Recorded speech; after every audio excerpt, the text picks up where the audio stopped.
A few years ago during the lockdowns, I'm sure many of you remember that and just how crazy that was.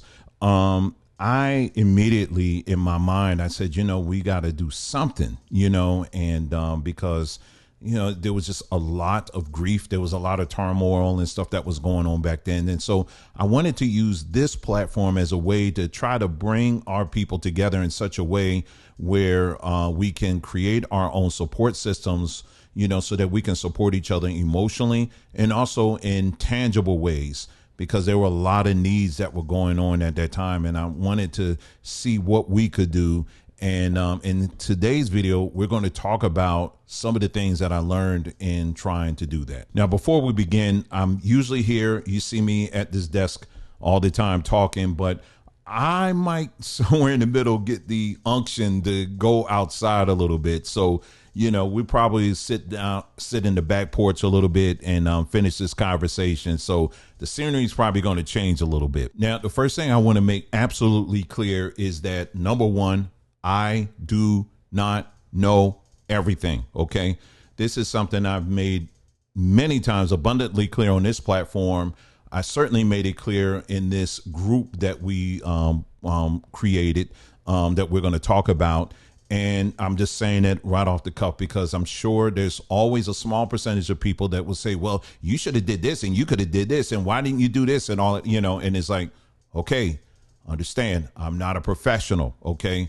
I saw a need and I wanted to fill it. And so that's what this is about. So that's number one. And so, like I said earlier, the purpose of me sharing this is that hopefully there's some pieces in what I'm sharing that you can take and apply into maybe something that you're trying to do in your neck of the woods and do it better. And then finally, I would just ask that if you're going to comment, which we love comments, just make sure you watch the entire video before diving into the comment section, because that way we're talking about, information that we have both have listened to, and then we can go from there. Now, like many of you, I have noticed over time that with the rising popularity of social media, what it has done in terms of how we communicate to one another has been extremely damaging.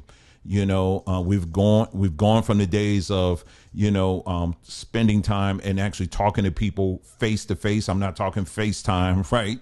I'm talking like you're literally sitting in front of someone and you're talking to them, to now, we can all be in the same house and we're just texting one another. And the thing about face-to-face communication is that there are certain things that are being communicated that oftentimes get missed if you don't actually see the person's face.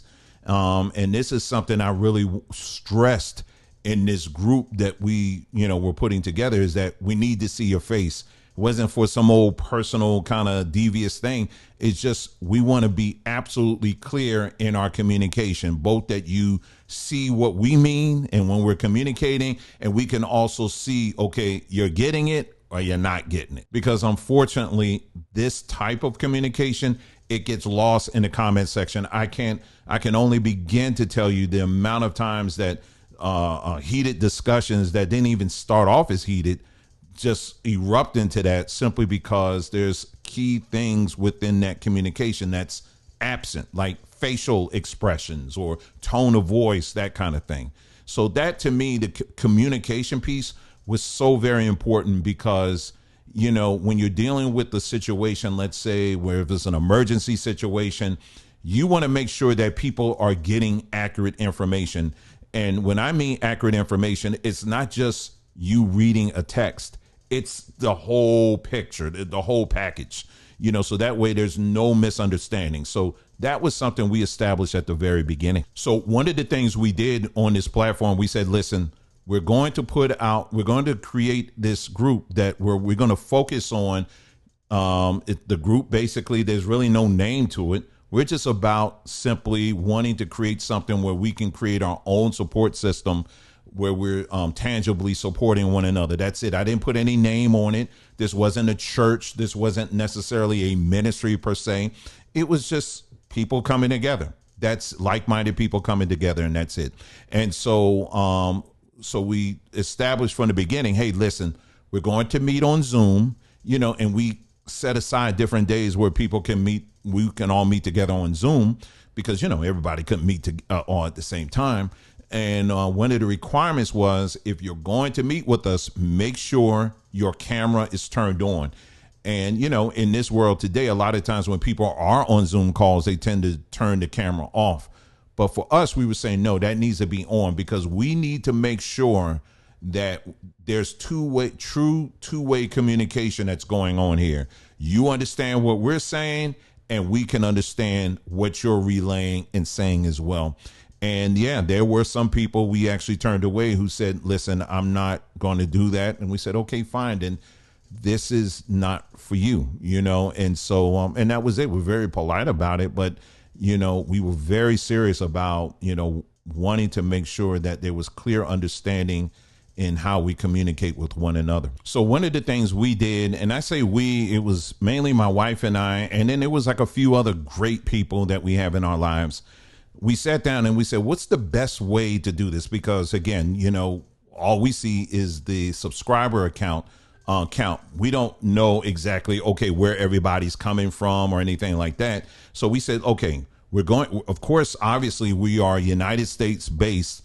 So what we're going to do is let's get this map and we're going to divide it up by regions. So we, had these different regions, and that's how we divided it up, because we felt like that would be the best way to strategically kind of help manage this whole thing. And then our main focus after that was starting with the basics.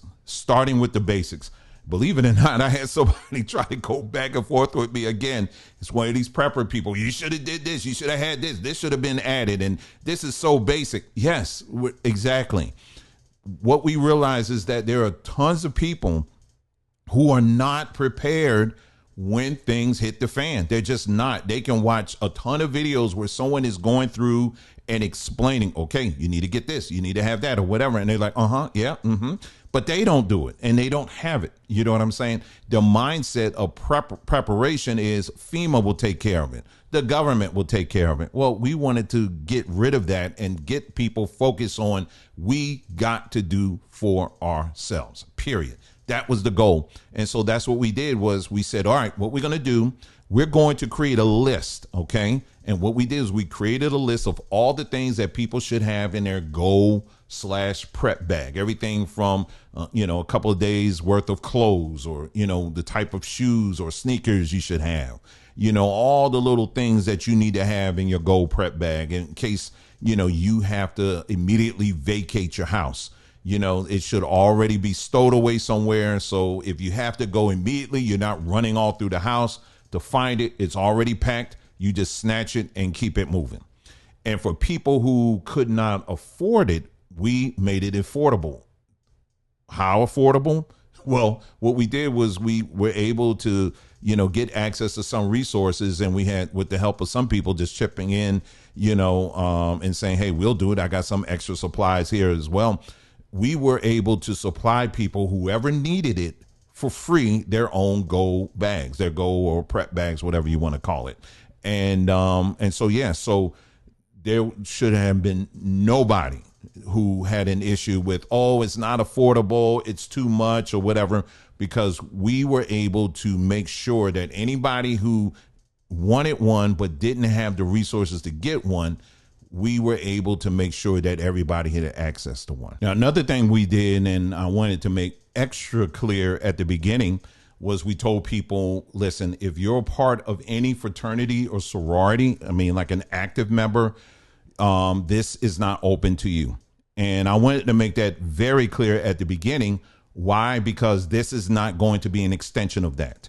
Do you understand? So, the mindset that you have acquired, in that, very cliquish, secret society world, we're not going to deal with that at all. So this is not for people who are in fraternities and sororities at all. We made that very clear in the beginning. Now, another thing we wanted to make very clear at that time, my wife and I, we were in the Hebrew space, but we were starting to kind of pull away from it at that time.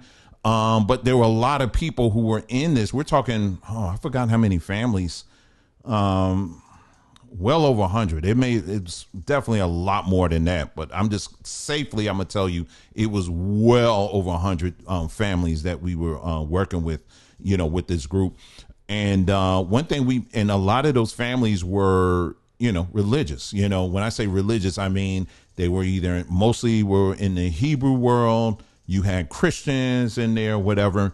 And so even though that was the case, we made very clear, listen, the purpose of us coming together isn't to create Bible studies. If you want to create Bible studies, hey, that's on you. You go and have fun, do that. But this is not going to turn into one big Bible study. Now, there's a reason why I was very clear with that, is because, and I'm going to be straight up honest with you about that as a little bit later, why I did that. Because I was getting ready to tell you, but wait later on in this video, and I'll explain why I was so adamantly against that, because I wanted, bottom line, I wanted people to stay focused on the main thing. And the main thing was to make sure that people were prepped and ready to go in the event of an emergency. Another thing we did was, again, during that time of the lockdowns, there were a lot of people getting sick, of course. So it sprung us into action and said, listen, let's stop depending on the other man and let's create our own system, our own healthcare system. And so what do you mean by that? You mean you can do something like that? Yes, absolutely. All the plants and the herbs that grow all around us, well, that's part of the natural healthcare system that our Creator has put all around us. And unfortunately, there are tons of people who don't even realize that, at all. We just walk by this and we're trained to kill these things. But anyway, so what we did was we encouraged, we connected with a very, very good individual who's trained and licensed in the area of foraging, and she taught us how to forage, and it didn't matter what region of the country you were in, because she did everything on Zoom, and she was encouraging people, hey, listen, you go out, find something, and showing people how to research, how to look these things up, how to create tinctures and all that kind of stuff. And she taught classes on how to do this so that everybody can be brought on board on how to find these different natural medicines that are right in your own backyard. But it didn't stop there. The other thing was, I'm sitting here as we were putting this together. I said, well, this is a whole network right here. So let's say, for example, you have somebody in Florida that has access to certain plants and herbs that someone living in Colorado does not, and then vice versa. Well, what we can do is let's create a database where we can list, okay, the people down here in Florida, we got access to this, this, this, and this. The people in Colorado, well, we got access to this, this, this, and this. Put it in a database, and a database where it's made clear and understandable, where let's say, okay, what is the ailment? Okay, the ailment is this or that or whatever it may be. The people in Colorado may not have access to herbs that can deal with that ailment, which would be highly unlikely, but you understand what I'm saying. However, the people in Florida may have access to that. So now we got a database. We can look, okay, this was where the herbs are down here. Let's find out. Let's connect with our people down in Florida and see what tinctures did they create, so that, okay, can you send it out to this family or to these families in Colorado so that they can have what they need, and then vice versa. Well, that's just one example. Just imagine all over the country, people are connecting together like this and trading herbs and natural medicines like this. And you got a whole barter and trade kind of situation going on where people are getting free access to natural medicines to take care of these different things that we suffer from, when it comes to our health. Or maybe you're not suffering at all. Maybe you just want to improve your health, period. Build on what you already have, and so now we got our own resource that we can all pull together and pull from, and we can all become the better for it. This is the direction I was working towards. Another thing that we focused on was education, because as you know, again, the school systems the public school system is what it is. And, I just get tired of complaining that, they're treating us like this. They're treating us like this. They don't care for us. They're not teaching Black history and all of this other stuff. Complain. I said, okay, let's create a solution. So our solution was, okay, you got numbers of parents out here who have been looking into home education. Let's try to link some of these people together. I mean, it's already been done. You got homeschooling networks all over the country. So this wasn't new. We just want to add to it. And so that's what we did, was that we try to get parents who are already homeschooling, who consider homeschooling, and try to get them together, and then so that they have yet another resource that they can tap into so that they can get the support they need to provide excellent education to their students. But it didn't even stop there. We have a very good sister who's very well versed in this. What she did was she also was very aware that you had public school teachers who wanted to get out of the public school system, but they're going to need to come into something, right? They're going to need to be able, to continue some type of livelihood where they're getting paid for it. Well, so what this sister did was actually help create some type of on-ramp, off-ramp, on-ramp, curriculum to help teachers who are coming out of the public school system to come into a space where they can provide their training and their resources or whatever for these families who may need tutors and stuff like that. And so that was another thing we focus on too, because that's an area that gets overlooked, is that, yes, you do have numbers of public school teachers who really want out, but they still love and want to teach. So, but you got to bring them into something. And this was something that we were trying to do as well. Another thing we did was we actually tried to get together people who have military backgrounds. Yours truly, I don't have a military background, so when I don't know something, if I'm not familiar with something, I will always go to the people who are. I go to the experts, right? Now, the purpose of us getting them together was that, listen, you have been trained on some level of strategy, some level. And the reason why this particular characteristic was very important, or skill set is important, is because as I mentioned earlier, I talked about like dividing these, the country up into regions. What we could do is what we need are people who understand basic strategy, creating rallying points for people in these regions. If something were to go down, we can just immediately say, all right, we've established we're going to meet here, or we're going to meet there, we're going to meet there, or whatever. And we're going to make sure that when we meet there, everybody brings their stuff, and we can make sure we got enough food rations and things like that. So that was my attempt to try to get them together so that that can be established, and we can get that on as well, so that there's some order, But again, all of these groups that I'm mentioning so far, I had no intentions on micromanaging any of them, because, again, as I said earlier, I don't know everything. I'm not a dummy, but I don't know everything. Okay. And so I rely and lean on people who do. And the whole point of this, and we made this very clear in the beginning, is, listen, Nicole and myself, we are not your pastors. This is not a pastor, co-pastor. I'm not setting this up for trying to set up a national church ministry or anything like that. The whole point of this was to get people away from, the move beyond just being in the comment section, being in the chat section, and begin to start interacting with people locally so that you can build your own networks and you can start producing some tangible solutions right face to face with people that you know and you're connecting with. But this whole notion that you got to look at the bishop or you got to look at the pastor, no. We're just in the background, just wanting to make sure that everything is running smoothly. That was the whole point of this. Another thing I did was I realized that, we had a significant amount of people who would be categorized as elderly, or seasoned citizens. Okay. Maybe that sounds a little bit better, but you had some who just, they require extra attention in the event of an emergency. You had some cases where people were wheelchair bound. Okay, how do you help people like that? You could tell them all day, okay, we got a rallying point, but if they have if they're bound to a wheelchair, how do they get there?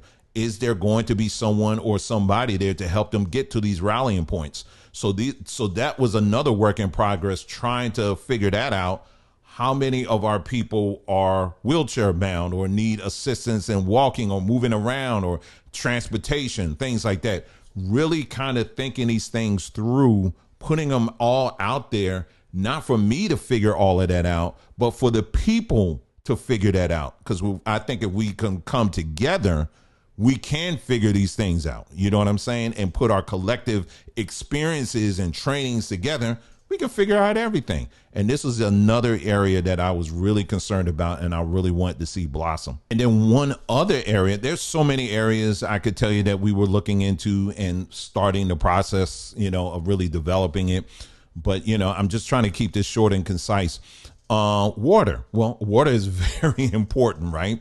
Well, one of the things I understood was that, listen, in the event of emergency, one of the first things people are going to be asking about is, hey, we need drinking water. We need water so that we can wash up. We need access to water.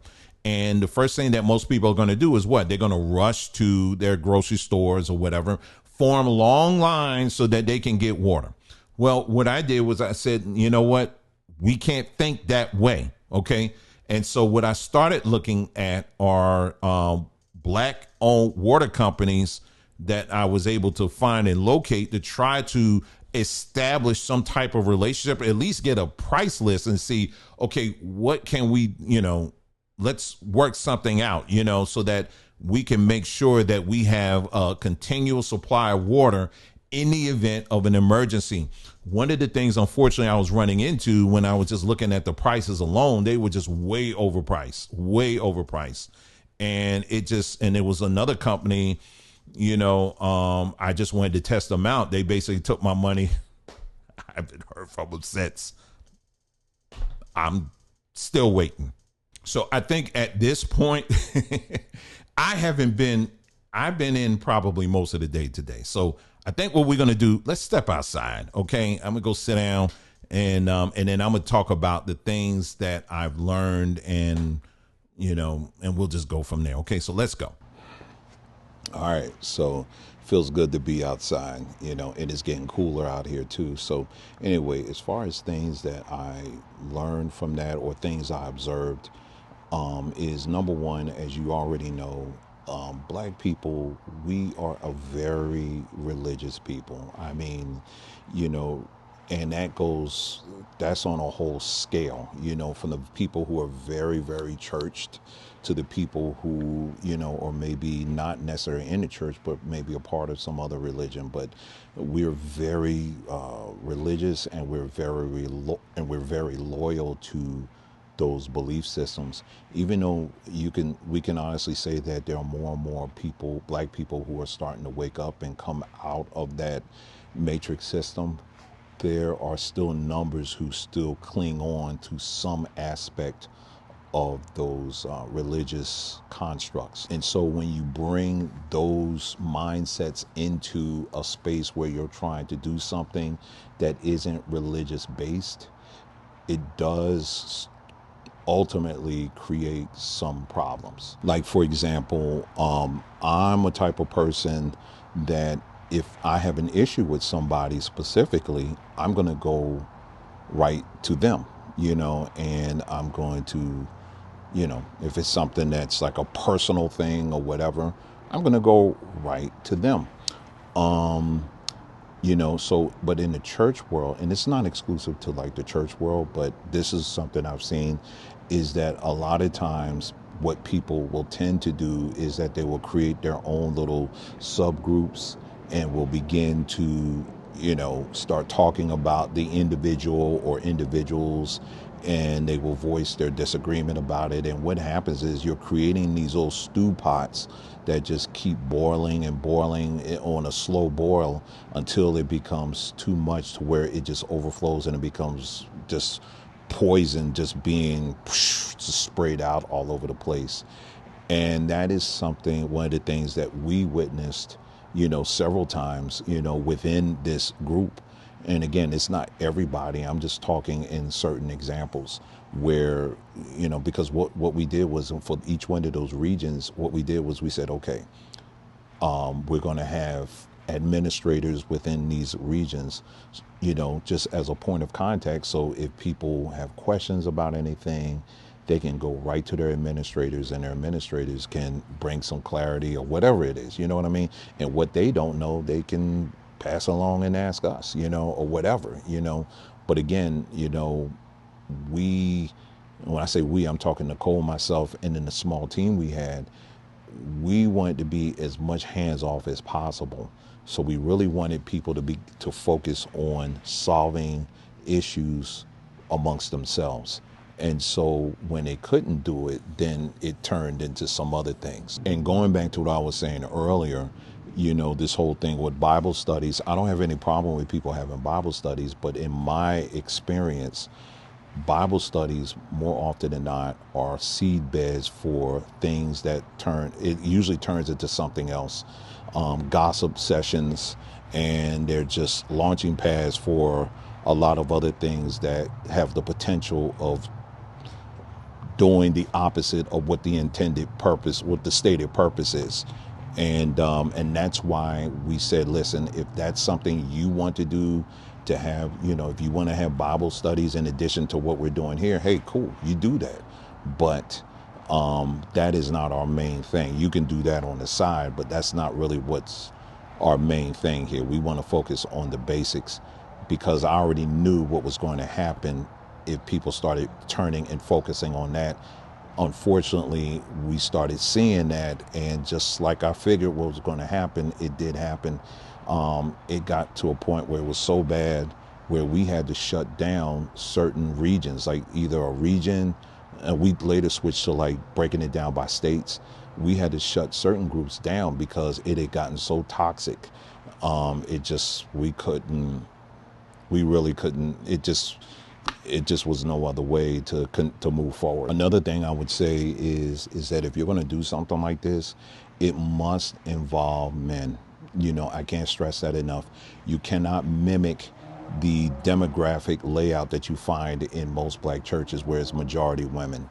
We had some very good women that were on the front lines and were helping to set things up.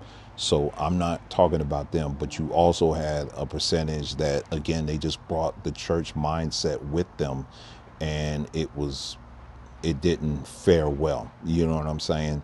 But the thing about men is that there's something that our Creator has put in us. I'm talking men who got a right mind. I'm not saying, that all men fall into this category, because you got men out here who don't have a right mind, but men who have a right mind and are solid. Men instinctively can bring a sense of stability, and that is something that is so key if you're trying to do something like this, because if you're trying to prepare people for events like emergencies, the one thing you're going to need is stability. And so having strong men who are not being domineering, but they're just presence. I mean, there's a silent strength there. Man, it makes a world of difference. And that was something that we saw, sometimes even in our meetings. Another thing I would say is, if you're going to do something like this, they're almost at this scale, this size of what we were working with, you're going to need to have some type of enforcement feature in it. That's not something I wanted to do, because when you combine that with religion, it almost always is going to turn into some flavor of Jim Jones. You know what I'm saying? It just always does. But you do need to have some type of enforcement, because if you don't have that, I'm talking if you're going to do something like this on that large of a scale, things just aren't going to get done. It just isn't. So this is why, for me, what I've adopted is, instead of thinking large scale like that in creating a support system, I think smaller scale, So there are people that I know that I have created. We have an excellent relationship that we have established for years. And there's a track record where they're very loyal, they're very dependable. And I'm saying to each other, it goes two ways. You know what I'm saying? Where we have proven our character to each other. And there's a long history of receipts that we can point to, and so people that fall in that category, that they're in a very small group of people that my family and I can lean upon, and likewise their families can lean on us if something were to break out or something like that. And so that way there's no guesswork. You know what I'm saying?